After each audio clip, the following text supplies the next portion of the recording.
पुढारी न्यूजनं कोल्हापूरच्या शेंडा पार्क इथल्या शासकीय रुग्णालयाच्या बांधकामातील तिरक्या कॉलमचा मुद्दा लावून धरला आणि त्यानंतर प्रशासनानं याची तातडीनं दखल घेतलेली आहे।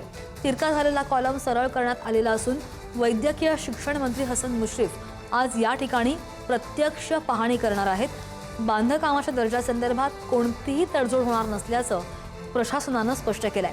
संबंधित कंपनीकडून इमारतीच्या आराखड्यासह संपूर्ण तांत्रिक अहवालही मागवला गेलाय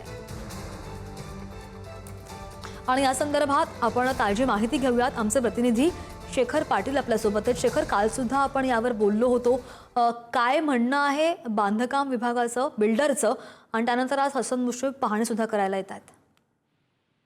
श्रद्धा, बरोबर आहे। आपण ही महत्वाची बातमी दाखवली होती। आपल्याला माहित आहे की कोल्हापुरातलं एक सुंदर काम जे आहे ते या ठिकाणी होत असताना दुसरीकडे मात्र अशा पद्धतीने एक कॉलम तिरका करून त्या कामावरती डाग लावण्याचं काम जे आहे ते या बांधकाम ज्यांची जबाबदारी होती त्यांनी केलेली आहे आणि म्हणूनच त्याची चौकशी जी आहे ती आता करण्यासंदर्भात वैद्यकीय शिक्षण मंत्री हसन मुश्रीफ स्वतः आज पाहणी करणार आहेत। शिवाय अधिकाऱ्यांसोबत बैठक देखील आयोजित करण्यात येणार आहे।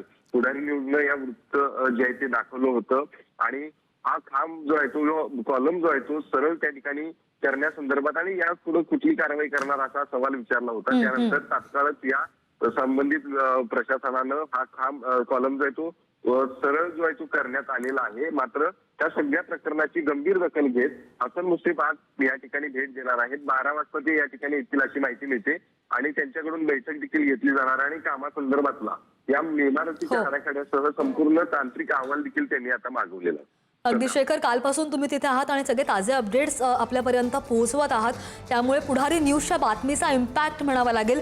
शेखर, विनंती आहे जोडलेले रहा, पुढच्या सुद्धा बातमीचे अपडेट्स तुमच्याकडून जाणून घ्यायचे।